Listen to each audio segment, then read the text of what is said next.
નમસ્કાર, હું છું કૃપાલાલ. ખબર ગુજરાતમાં આપ સૌનું સ્વાગત છે. લગ્ન મેળાપકની આ સિરીઝમાં અગાઉ આપણે મંગળ વિશે જોઈ ગયા. ત્યારે આજે ફરીથી જામનગરના જાણીતા એવા જ્યોતિષાચાર્ય જીગરભાઈ પંડ્યા આપણી સાથે જોડાયા છે. ત્યારે આજે આપણે વાત કરીશું નાડી દોષ વિશે, કે નાડી દોષની લગ્ન જીવન પર શું અસરો થાય છે અને તેમના ઉપાયો વિશે. ખબર ગુજરાતમાં આપનું સ્વાગત છે. જે રીતે આપણે મંગળ વિશે વાત કરી એવી રીતે હવે આજે આપણે નાડી દોષ વિશે જાણીએ કે નાડી દોષની લગ્ન જીવન પર કઈ રીતે અસર થાય છે અને તેના ઉપાય શું છે. જી, મેળાપકની અંદર અષ્ટગુણનું ખૂબ જ મહત્વ છે. 8 વસ્તુથી મેળાપક બનેલો હોય છે. એમાં 1 થી લઈને 8 ગુણાક આપેલા હોય છે અને 8 વસ્તુ હોય છે. એનો આપણે ટોટલ સરવાળો કરીએ એટલે 36 થાય. એમાં સૌથી વધુ મહત્વ નાડી દોષને આપવામાં આવેલું છે. કારણ કે દર્શક મિત્રો, નાડી દોષના 8 ગુણ, સૌથી વધુમાં વધુ 8 ગુણ છે એ નાડી દોષના આપવામાં આવેલા છે. નાડી દોષ સામાન્યતા બધાના મનમાં એવી એક વિચાર શ્રેણી છે કે સંતાન માટે ખાસ કરીને જોવામાં આવતો હોય છે. પરંતુ નાડી દોષ ખાલી સંતાન માટે જ છે એવું નથી. આપણે એને વિસ્તારપૂર્વક સમજીએ. આપણે આયુર્વેદની દ્રષ્ટિએ જોવા જઈએ તો 3 નાડી દેખાડેલી છે. એ જ રીતે આપણા જ્યોતિષ શાસ્ત્રમાં પણ 3 નાડી દેખાડવામાં આવેલી છે, જેને આયુર્વેદિક વાત, પિત્ત અને કફ આના નામે સંબોધે છે. આપણું જ્યોતિષ એને કહે છે આદ્ય નાડી, મધ્ય નાડી અને અંત્ય નાડી. જે નાડી દોષ બંને વરવધુના મેળાપકમાં થતો હોય તો એ નાડી દોષ સંતાન સાથે સાથે બંનેના આરોગ્યને પણ એટલી જ અસર કરે છે. માટે નાડી દોષ ખાલી સંતાન માટે નથી, આરોગ્ય માટે પણ દર્શાવવામાં આવેલું છે. ઘણી વખત ખૂબ ગંભીર નાડી દોષ હોય તો વર અથવા વધુ બંનેમાંથી એકને, અમુક કેસમાં બંનેને મૃત્યુ તુલ્ય સંકટનો સામનો કરવો પડી શકે છે.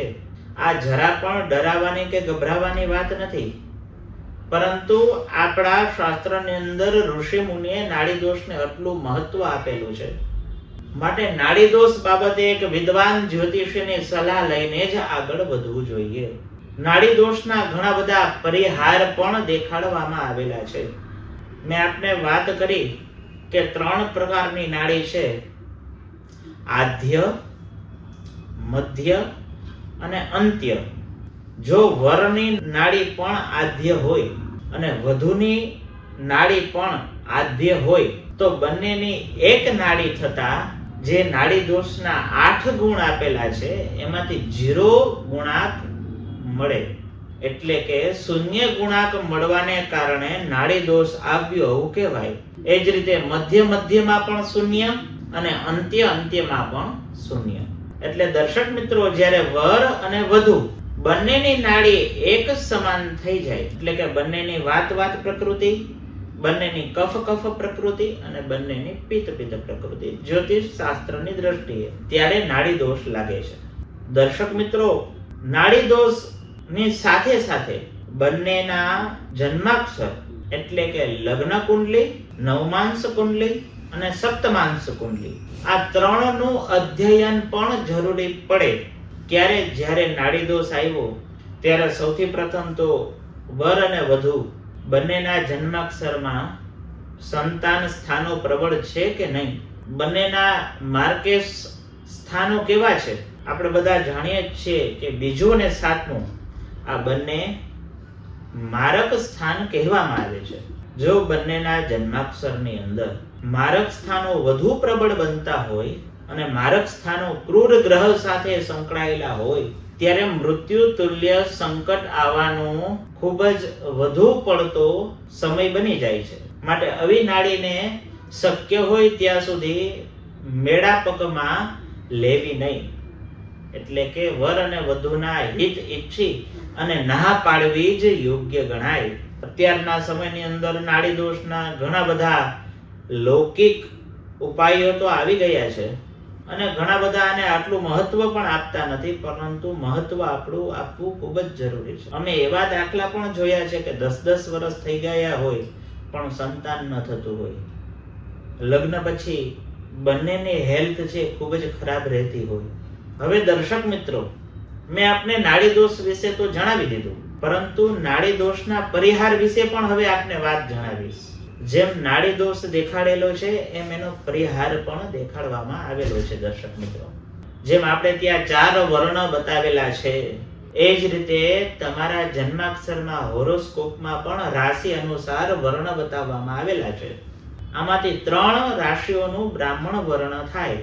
જો બ્રાહ્મણ વર્ણની રાશિ હોય બંનેના જન્માક્ષરની અંદર મેળાપકમાં, તો જ્યારે બ્રાહ્મણ વર્ણની રાશિ હોય ત્યારે એ જ નાડી દોષ જે અશુભ કામ કરતો હોય એના કરતા પણ 3 ગણી વધારે અશુભ અસર આપે છે જ્યારે બ્રાહ્મણ વર્ણની બંને રાશિ હોય.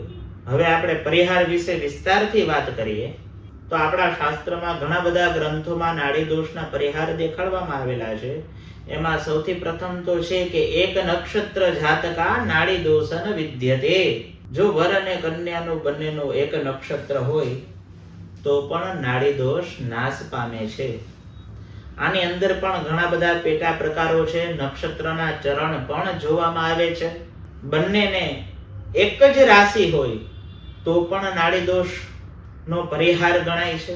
બંનેના રાશિ સ્વામી પણ જો એક હોય વર અને કન્યાના તો પણ નાડી દોષનો પરિહાર ગણાય છે.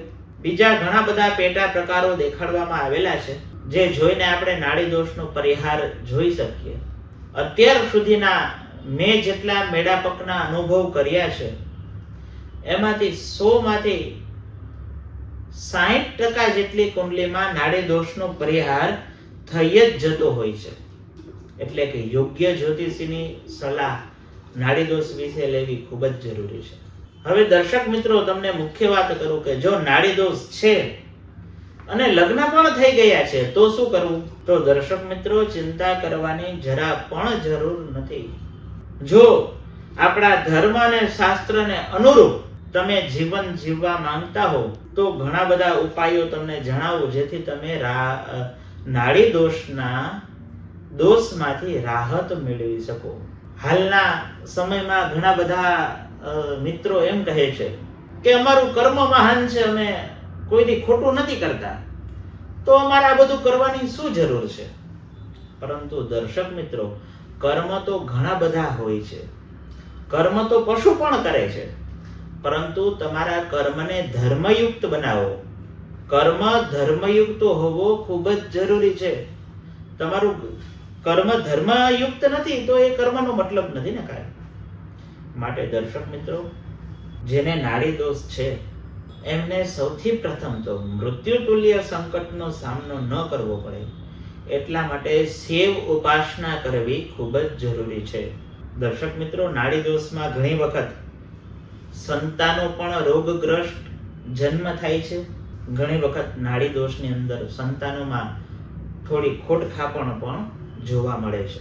જ્યારે આવી પરિસ્થિતિ હોય ત્યારે તમે ભગવાન શિવજીની પૂજા અને ઉપાસના કરી અને પછી સંતાન બાબતે તમે આગળ વધો છો ત્યારે ભગવાન મહાદેવજી તમારા ઉપર કૃપા કરે છે. બીજી વસ્તુ, જેમને નાડી દોષ હોય અને લગ્ન પણ થઈ ગયા છે અને હવે એનું નિરાકરણ કરવું છે તો તમે બંને વ્યક્તિ ધર્મપરાયણ થઈ અને હરિવંશ પુરાણનું વાંચન સ્વમુખે કરો. જ્યારે તમે બંને હરિવંશ પુરાણનું વાંચન કરો છો ત્યારે પણ નાડી દોષની ઘણી બધી અસર ઓછી થઈ જાય છે. તમે ભગવાન દ્વારકાધીશ વિષ્ણુના ભક્ત બની અને આર્થિક રીતે સંપન્ન હો તો ભગવાન વિષ્ણુને ઉદ્દેશ્યને વિષ્ણુ યાગ બ્રાહ્મણ પાસે કરાવો. વિષ્ણુ યાગ કરવાથી પણ નાડી દોષની અસર ઘણી બધી ઓછી થઈ જાય છે અને શ્રેષ્ઠ સંતાનોનો જન્મ થાય છે. ત્યાર પછી તમે બંને સંતાન ગોપાલ મંત્રનો પણ પાઠ કરી શકો છો. સાથે નાડી દોષની આપણી વૈદિક વિધિ યજ્ઞ દ્વારા પણ બતાવવામાં આવેલી છે. તો યોગ્ય બ્રાહ્મણની સલાહ લઈ અને તમે યજ્ઞ દ્વારા પણ નાડી દોષનું નિરાકરણ કરાવી શકો છો. નાડી દોષની અંદર જેટલું પણ જપ યજ્ઞ અને બ્રાહ્મણ પૂજાનું મહત્વ દેખાડેલું છે, એટલું જ મહત્વ દાનનું દેખાડેલું છે. તમારા બંનેના વજન ભારોભાર અન્નનું દાન કરવું, સાધુ સંતોની સેવા કરવી, તલ પાત્રનું દાન કરવું, તમારે શક્ય હોય તો સુવર્ણ નાગનું નિર્માણ કરી એ સુવર્ણ નાગની પૂજા કરી અને એનું દાન કરવું પણ નાડી દોષમાં ઉત્તમ બતાવવામાં આવેલું છે. દર્શક મિત્રો, નાડી દોષ હોય તો ગભરાવાની જરૂર નથી, પરંતુ મેળા પગમાં જ્યારે નાડી દોષ આવતો હોય અને લગ્ન માટે હજી આગળ ન વધ્યા હો તો એક યોગ્ય જ્યોતિષીની સલાહ લઈને જ આગળ વધવું તમારા માટે હિતકારી સાબિત થશે. તમારા વંશ માટે પણ એ હિતકારી સાબિત થશે. ધન્યવાદ. જય શ્રી કૃષ્ણ.